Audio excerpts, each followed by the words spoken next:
My brothers and sisters, Islam is a faith of balance. Sometimes we hear people saying this is completely forbidden or that is completely allowed, but in reality, the truth lies in between. Even when it comes to something as simple as sleep, the Prophet taught us wisdom, not extremes. After as, for example, scholars have warned about sleeping too much. Not because Islam wants to make life difficult for you, but because it wants to protect your health, your energy, and most importantly, your prayer. So let's talk today about the hidden wisdom behind this and how Islam always guides us to live in moderation. With peace, productivity, barakah in our lives.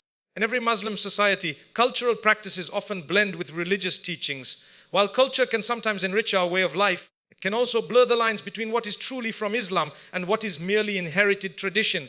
A clear example of this is the belief surrounding sleeping after as a prayer. Many Muslims grow up hearing from parents and elders that sleeping after Asr is forbidden and brings bad outcomes. Some even believe it will cause illnesses or misfortune.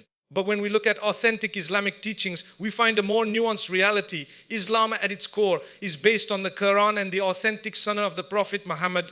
When discussing any issue, be it prayer, daily habits or lifestyle, the first step is to examine what Allah and His Messenger have actually said. Regarding sleep after Asr, there are narrations, but most of them are weak or not strong enough to establish a clear ruling. This is why scholars have explained that sleeping after Asr is not strictly prohibited by Sharia. Instead, it is something discouraged if it leads to harm, laziness, or missing prayers. Here is where culture plays a role. Over generations, elders observed that people who slept after Asr often woke up with headaches, fatigue, or missed Maghrib prayer.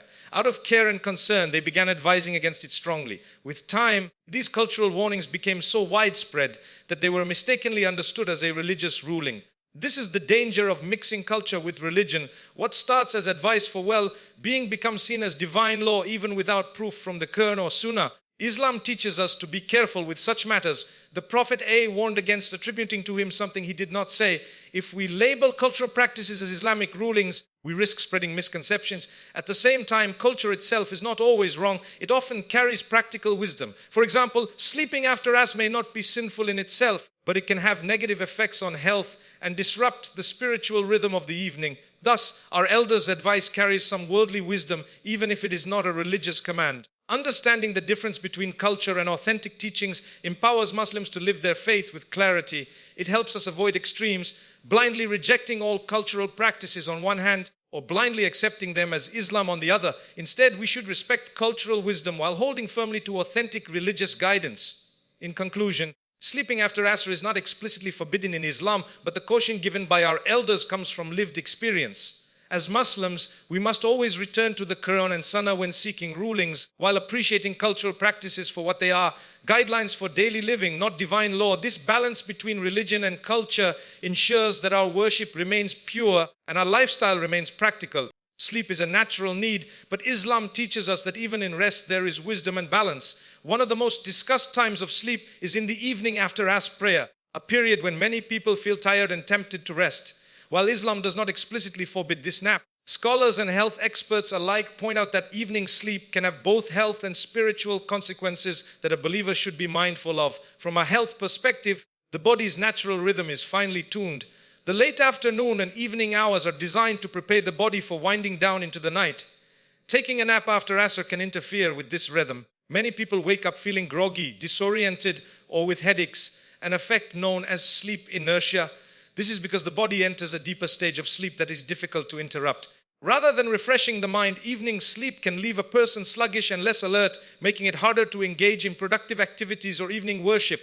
Moreover, frequent evening sleep can disturb nighttime rest. If a person takes long naps after Asr, they may struggle to fall asleep at night, leading to insomnia or irregular sleep cycles. This disruption affects physical health, weakens focus during work or study, and can even harm long-term well-being. Our Prophet Muhammad encouraged balance in all aspects of life, including sleep. While he himself practiced the Qailil as a short midday nap, there are no authentic reports of him endorsing regular evening sleep after Asr.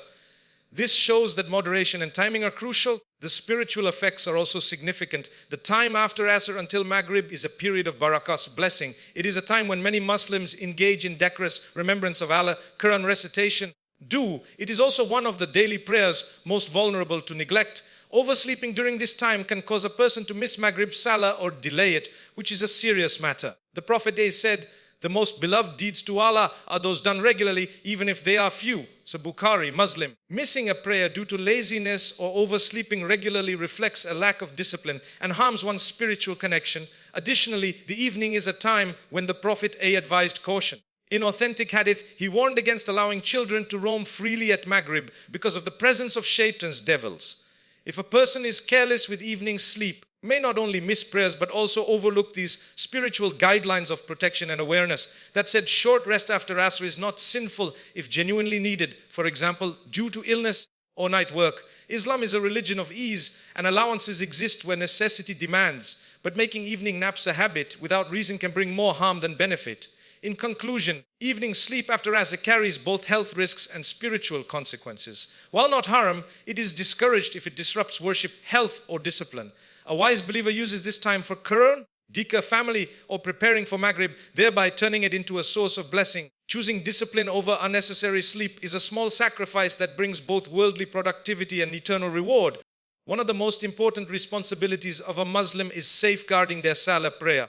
Allah describes prayer in the Qur'an as the central act of worship that distinguishes a believer from heedlessness. The Qur'an says, indeed, prayer has been decreed upon the believers a decree of specified times. The Surah An, Nisa 403. This verse shows that prayer is not merely an act of worship, but one bound by divine timing. Protecting these times reflects sincerity, discipline, and obedience to Allah. The value of protecting prayer times lies first in the fact that it preserves our connection with Allah throughout the day. Each prayer is a pause from worldly distractions and a return to the remembrance of our Creator. When a believer makes it a priority to pray on time, they demonstrate that nothing is more important than Allah's command. This strengthens faith and keeps the heart attached to worship instead of being consumed by worldly concerns. Another aspect is the protection from negligence and sin. When prayer is delayed or neglected, Shaitan finds room to distract the believer, leading them to forget or abandon prayer altogether. The Prophet said, "The covenant that separates us from them, the disbelievers, is prayer. So whoever abandons it has committed disbelief." So Tirmidhi.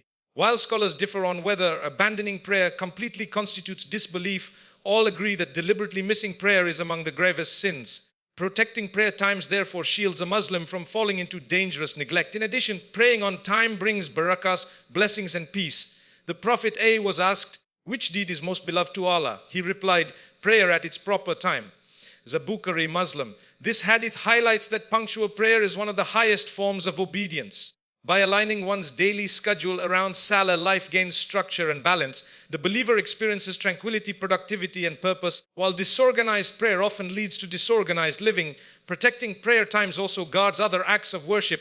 For example, the time between Asr and Maghrib is blessed for dhikr and duko. One oversleeps or neglects salah, they lose these moments of spiritual richness. Similarly, protecting Fajr Salah requires discipline with one's sleep, indirectly protecting the Sunnah practice of early rising, which brings barakah in rizq and health. In this way, preserving Salah on time becomes the foundation for other good habits. Moreover, there is a communal value in protecting prayer times. When Muslims collectively pray on time, especially in congregation, they strengthen unity, discipline, and brotherhood. The adhan's call to prayer becomes a public reminder that Allah's command takes priority. Neglecting this unity weakens the spiritual fabric of society.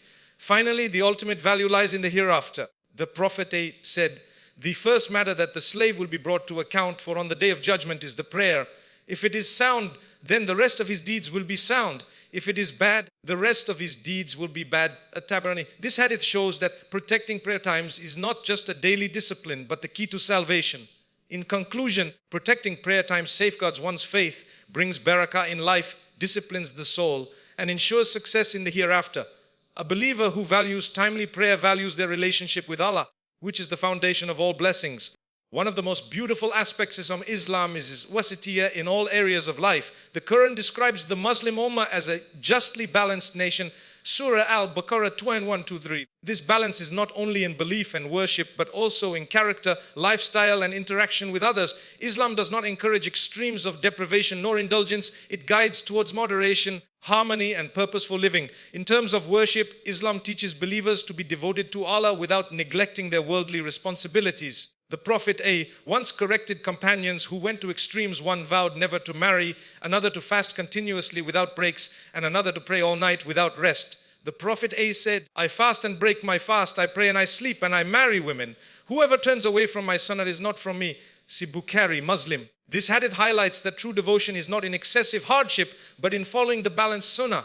When it comes to worldly life, Islam encourages productivity, family life, and community service, while also reminding believers not to be consumed by materialism. The Qur'an warns, but seek through that which Allah has given you the home of the hereafter, and hey yet, do not forget your share of the world. So Surah Al-Qasas 28:7, this shows that a believer should strive for success in this world, but always with the intention of preparing for the hereafter. Neglecting worldly duties under the name of piety or chasing the world while forgetting Allah, both are extremes Islam rejects. In character and behavior, Islam teaches balance between justice and mercy, strength and gentleness, seriousness and joy. The Prophet was firm in upholding the truth, but also known for his mercy and compassion. He taught that anger should be controlled. Generosity should not lead to wastefulness, and kindness should not become weakness. A balanced character reflects wisdom, attracting people the beauty of Islam. Balance also applies to social relationships. Islam emphasizes the rights of parents, spouses, children, neighbors, and society at large. A believer should not isolate themselves in worship while neglecting family ties, nor should they immerse in social gatherings at the expense of salah. The Prophet said, "The best of you are those who are best to their families." This balance ensures that one's faith translates into positive impact within the home and community.